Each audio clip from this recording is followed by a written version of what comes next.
I've shown Indigenous communities that your concerns, your rights, your treaty rights are a priority. Tonight, NDP Leader Jagmeet Singh makes a stop in Winnipeg to meet with Manitoba chiefs. Well, we had it right before this all started. We signed a paper back in 1752 that says we can do this. Mi'kmaq fishermen continue to practice their treaty right to fish for a precious resource in the river. And a doctor clears the air regarding what he calls a Facebook hoax.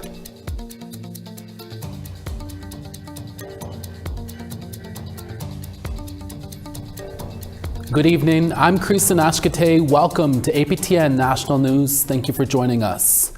Donald Trump has been promising tariffs since he won the election last year, but it has been a winding and worrying path. On February 1st, Trump announced 25% tariffs on Canadian products over his concerns of what he called an unsafe Canadian border and fentanyl, but delayed that move by a month, with Canada promising to reinforce the border. On March 4th, those 25% tariffs went into effect, and Canada retaliated with its own response. A day later, Trump gives the auto sector a 1-month exemption and then suspends the tariffs on items covered by the free trade agreement. On March 12th, U.S. steel and aluminum tariffs came into effect. Then Trump announced 25% tariffs on all foreign-made cars effective today, and now reciprocal tariffs. Prime Minister Mark Carney is now meeting with his cabinet to determine what the latest impact against Canada will be. For decades, our country has been looted, pillaged, raped, and plundered by nations near and far, both friend and foe alike. American steel workers, auto workers, farmers, and skilled craftsmen. We have a lot of them here with us today. They really suffered gravely. They watched in anguish as foreign leaders have stolen our jobs, foreign cheaters have ransacked our factories, and foreign scavengers have torn apart our once beautiful American dream. Federal NDP leader Jagmeet Singh was in Winnipeg today. His itinerary included meeting with the Assembly of Manitoba Chiefs, Grand Chief Kyra Wilson, and the Keewatin Tribal Council. Here's APTN's Sarah Bentons with more. After federal Liberal leader Mark Carney's campaign stopped in Winnipeg on Tuesday, NDP leader Jagmeet Singh spent Wednesday in the city. When asked for his election pitch to Indigenous voters at an announcement this morning, Singh said the NDP will fight to advance Indigenous rights. I've shown Indigenous communities that your concerns, your rights, your treaty rights are a priority. We fought to make sure we had the United Nations Declaration on the Rights of Indigenous People, and now we're going to fight to make sure it's implemented. The NDP holds seats in several ridings where Indigenous voters have considerable pull. NDP MP Nikki Ashton currently holds a seat for Churchill-Keewatin-Aski, where 75% of residents identify as Indigenous, according to 2021 census data. And according to 2021 federal election data analysis released by the Assembly of First Nations on Friday, that riding also had the highest difference between the number of First Nations electors and the winning candidate's margin of victory of any riding in Canada. Anishinaabe candidate Rebecca Chartrand is running for the Liberals in that riding, and Lachlan Denardy for the Conservatives. Later in the morning, Singh met with the Assembly of Manitoba Chiefs, Grand Chief Kyra Wilson, and the Keewatin Tribal Council to discuss election priorities. We've been raising our concern about missing and murdered Indigenous women and girls, and how it is a shame in our country that Indigenous women and girls continue to lose their lives, to be killed. We've been fighting to say that the Truth and Reconciliation calls to action have to be implemented. According to the latest Ipsos polling data, support for federal NDP is at 9%. To maintain official party status in the House of Commons, the NDP must secure at least 12 seats. Sierra Bentons, APTN National News, Winnipeg. And we'll have more with federal NDP leader Jagmeet Singh later in the show. In Nova Scotia, the Elver fishery season is now open, and that's where Mi'kmaq nations are harvesting elvers under their own management plan without DFO authorization. APTN's Angel Moore reports. With the start of the Elver commercial season, roughly 60 members of the Sipekne'katik First Nation are harvesting elvers under their treaty rights. John Michael is a fisherman from the Sipekne'katik First Nation. Well, we had it right before this all started. We signed a paper back in 1752 that says we can do this. And one of the things that I find where we need to show support as you can't license a right. Sipekne'katik, Millbrook, and Member 2 First Nations are united together under their own fishery regulations and management plans, and any seizures or arrests are an infringement of treaty rights. Damon Howe is from the Millbrook First Nation. He said his nets were seized by fisheries officers earlier that night. And we had the right to self-govern, and Millbrook First Nation started their own plan, and I was following the plan as far as that goes, and they still seize my gear. The peace and friendship treaties say the Mi'kmaq have a right to harvest and sell natural resources. Amy Maloney came to support her family. Her dad was Chief Reg Maloney. He refused to sign a deal with DFO in the early 2000s. Because it's a right that is given to us through birth, and it's not something that we can bargain with. It's solid. The catch for the night was low. The rivers are still cold and the elvers stay in the mud to keep warm. But it is a learning experience for the youth of the community to fish under their treaty rights. As we've always been strong, we've always stayed true to what our elders set in place for us, and we will back it up. And I find if we don't do it, then what are we setting up for our grandkids? The Department of Fisheries and Oceans confirmed to APTN News no arrests have been made. Angel Moore, APTN National News, Eastern Nova Scotia. APTN's Savannah Craig in Montreal has been following a recent dispute between the Mohawk Council of Kanesatake and its now former chief and grand chief. Here she is now with the latest on that story.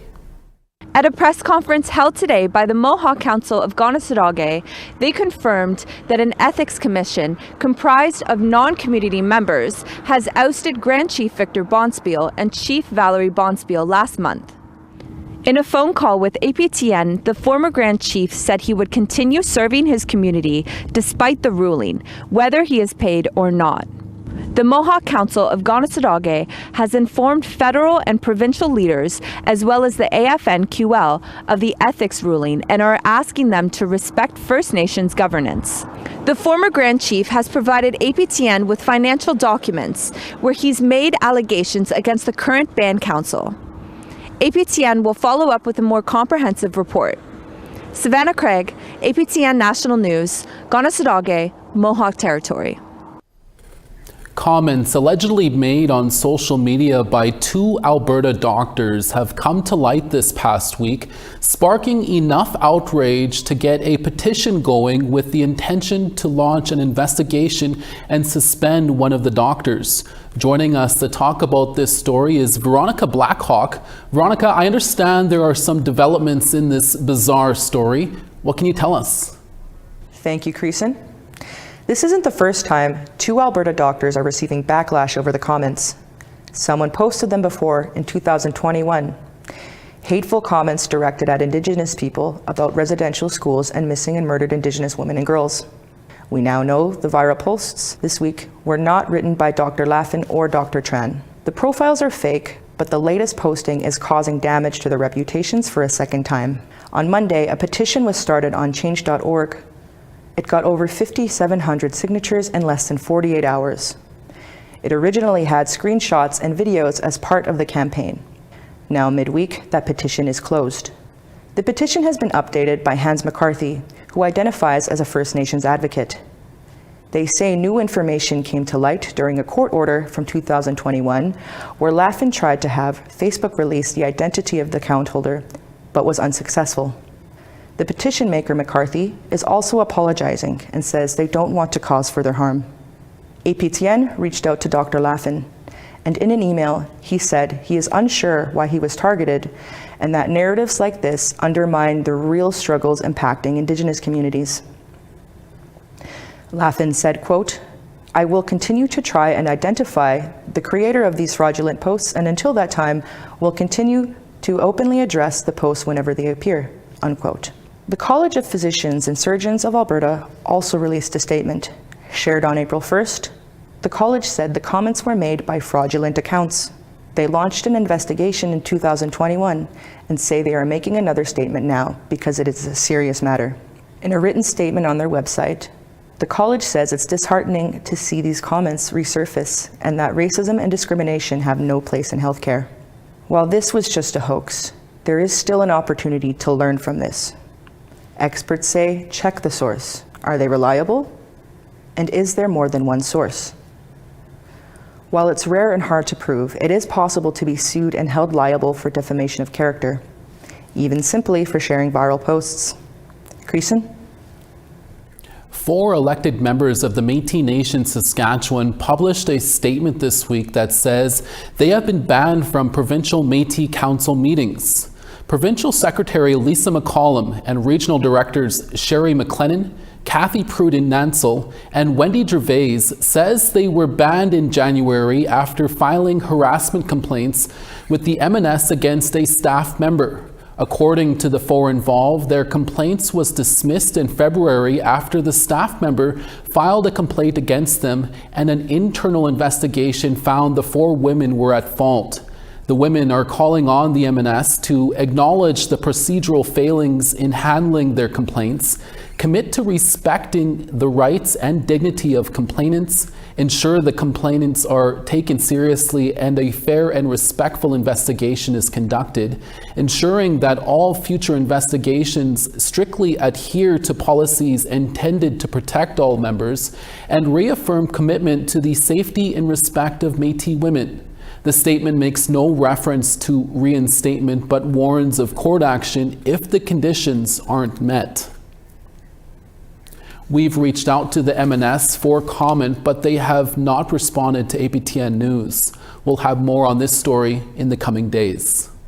NDP Leader Jagmeet Singh is up next to tell us more about the Indigenous issues he wants to continue to push for during this federal election. Stay with us.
Welcome back. It is day 11 of the federal election campaign, and NDP leader Jagmeet Singh is campaigning in Winnipeg. Singh's stop in Manitoba comes on the heels of visits to the city with the largest Indigenous population in Canada by Liberal leader Mark Carney and Conservative leader Pierre Poilievre. For more on the NDP campaign, Jagmeet Singh joins us in the studio. Mr. Singh, thanks so much for taking some time for us. To date, Indigenous issues have largely been left out of this campaign. What are some of the pledges in the NDP platform specific to Indigenous peoples? Yes, for me, it's something that's very deeply important. I think a lot about how we have a country that's been built, and the first people of this land were historically and currently face so much injustice.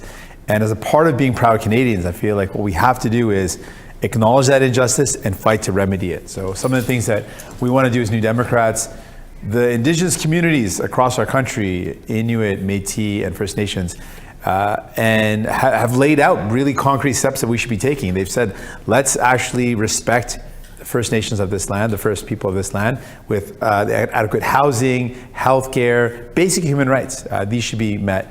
We need to respect treaty rights, something New Democrats believe in. We want to actually see the implementation of all the calls to action that were listed out in the TRC, which lay out really concrete steps we can take for justice for Indigenous people. We also see the heartbreaking ongoing genocide of Indigenous women and girls, and have to put in place all the recommendations so that we can stop that genocide from happening.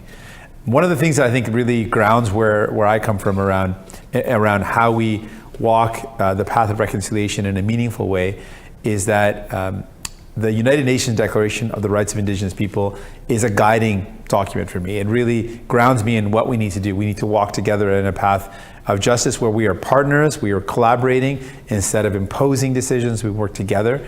Instead of Indigenous communities often being ignored and not benefiting from development in their territories and their lands, we need to make sure that there's a benefit to the communities, that it has to happen with their support and that they actually benefit economically. Jagmeet, you met behind closed doors today with the First Nation leaders from Manitoba. Can you give us a sense of what you heard in that meeting? Yeah, they talked a lot about the challenges and what they want to see happen. They talked about infrastructure gaps where a lot of communities in the north don't have access to roads besides winter roads. And so that was a big issue, having all-season roads. And as we talk about the threats of Donald Trump, we've been talking about how we build up a more resilient Canada.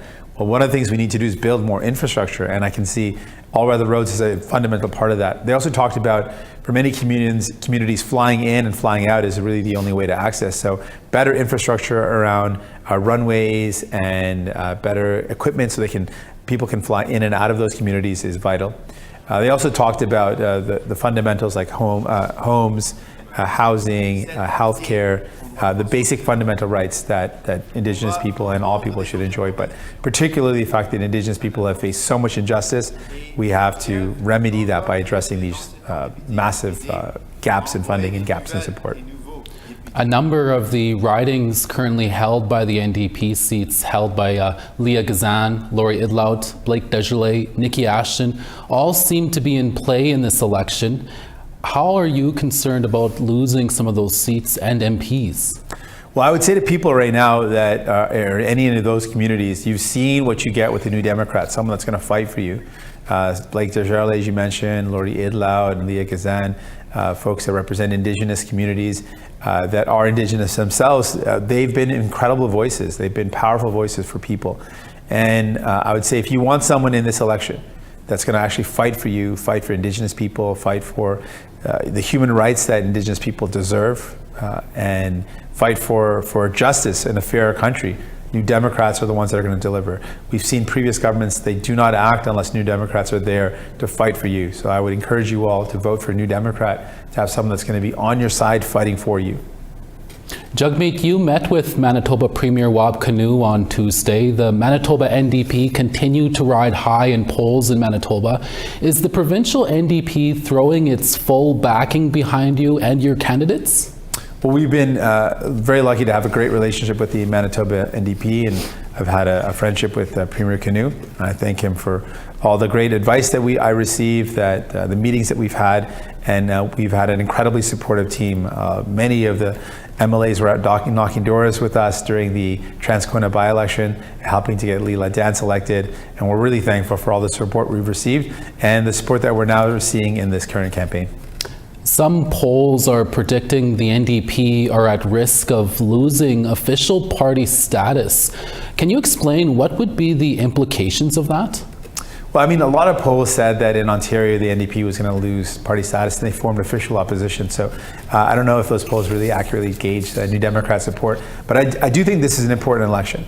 And I want folks to know that wherever you are, if you want someone that's actually going to fight for you, not for the big CEOs and huge companies and the billionaires, someone that's actually going to put you and your family first, someone that's going to put Indigenous rights as a priority, New Democrats are the ones who are going to do that. And finally, Jagmeet, should the Liberals regain power, would you be looking at a new coalition agreement? Well, I've said that I'm running to win as many New Democrat seats as possible. If people give me the honor of being Prime Minister, I will work every day to fight for fairness and justice for you and your families. And so that's my goal. That's what I want to do, elect as many New Democrats as possible. I can say concretely that New Democrats will never support a conservative Pierre Poilievre Prime Minister, and we will always use our power to fight for you and your families to get you the most support, the most access to the resources and the dignity that you deserve as possible.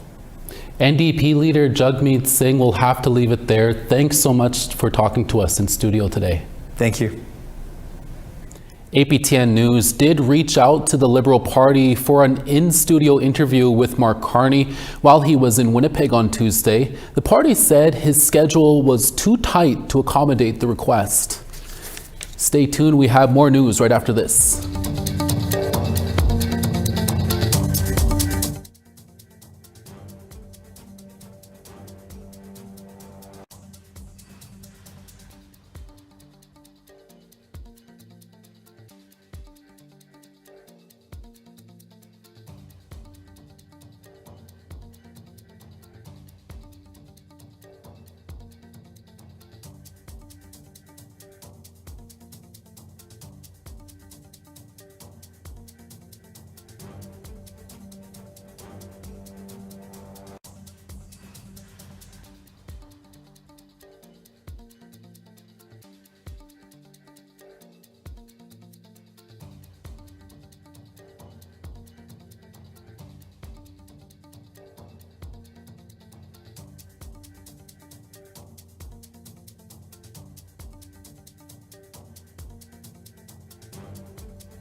Thanks for staying with us. It's time now for our photo of the day.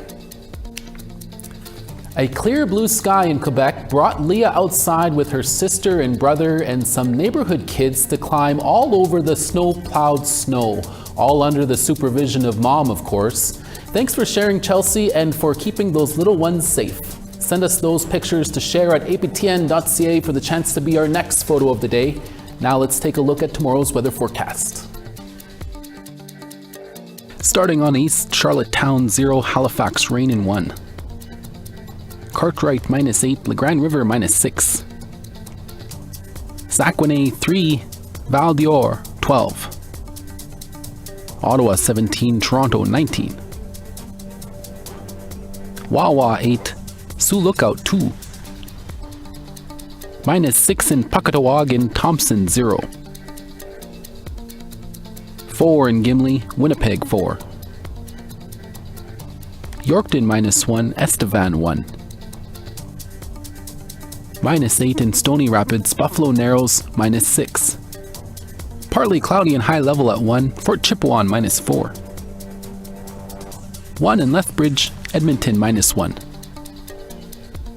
Campbell River 12, Vancouver 12. Sandspit 10, Smithers 11. -4 in Old Crow, Dawson 5.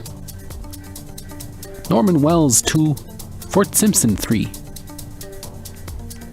Tuktoyaktuk -9, Palatuk -6.